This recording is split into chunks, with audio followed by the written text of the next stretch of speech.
of amusement. Neighbors, please.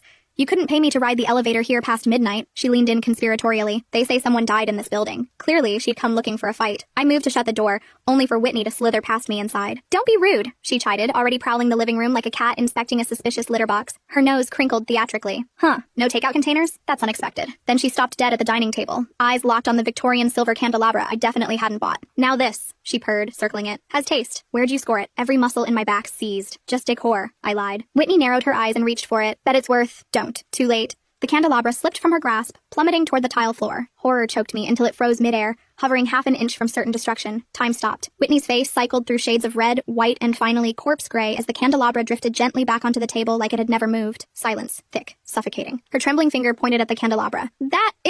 Her sentence shattered into a scream worthy of a horror movie extra, heels clattering desperately toward the exit. I watched her flee, sighed, then addressed the empty room. Nathaniel, we discussed keeping ghost stuff subtle. Silence. That candelabra breaks. They'll garnish your afterlife wages. No response. Not that I expected one. That sleepless night, I did something unprecedented. I talked to him. Really talked.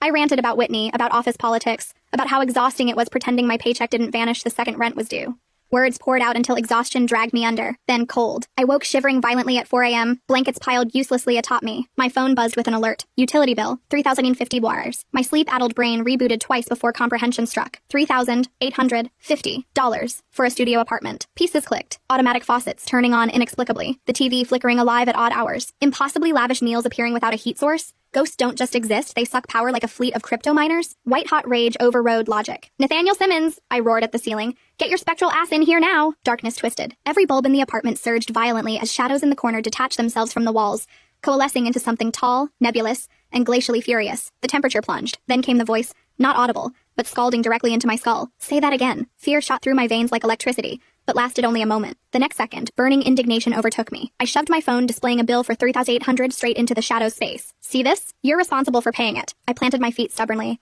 Open your eyes and look. $3,800. Do you have any idea how many months I have to work to save that much? After this bill, I'll be sleeping under a bridge. You spend all day manifesting meals and floating objects while my electric meter spins like a carousel. The shadow appeared to waver. The flickering fluorescent lights gradually steadied. The temperature in the room crept back up. That cold voice spoke again.